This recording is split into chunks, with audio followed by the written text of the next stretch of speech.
All right, NFC Championship time for LA. We've got a Tiki Classic from Don the Beach's Hollywood Bar, the QB Cooler, and then we're sort of putting a twist on that with Seattle's Emerald City cocktail. So the end result is going to be a blender drink, and we're going to start off with 1 ounce of gin, 1 ounce of Baijiu, half an ounce of Midori, half an ounce of Malibu, a 1/4 ounce of Velvet Falernum, 3/4 of an ounce of lime juice, half an ounce of honey syrup, and then finally 2 ounces of Angostura bitters.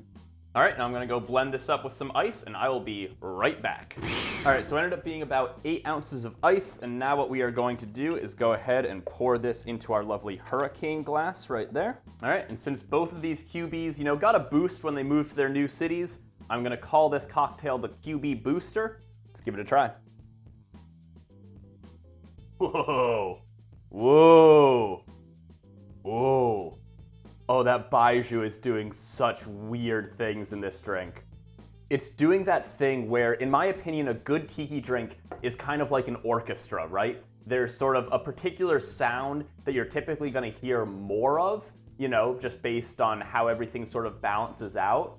But if you want to, you can kind of go in and listen for other things happening in it.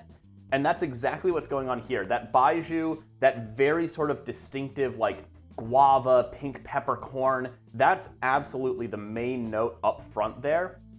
But you feel some of the acidity from the lime juice on the way that this sort of passes over your mouth. There's a little bit of that honey sweetness as well. I think that sort of like the floral nature of the honey plays very well with the flavor profile of the Baijiu.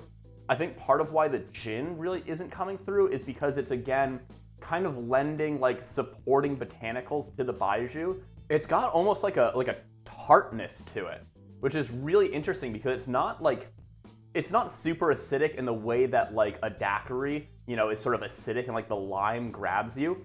It's almost more of that kind of like cranberry kind of acidity, which is really interesting, where it's that like sort of drying out your mouth a little bit, sort of grabbing more at the back of the throat than like up front on the tip of your tongue.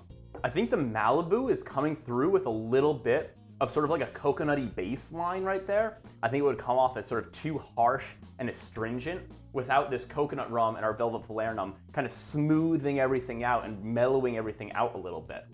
Again, we're supposed to get like a foot of snow this weekend, so this is absolutely the wrong drink for this season. But hey, for a matchup between two West Coast teams, I guess it feels pretty appropriate.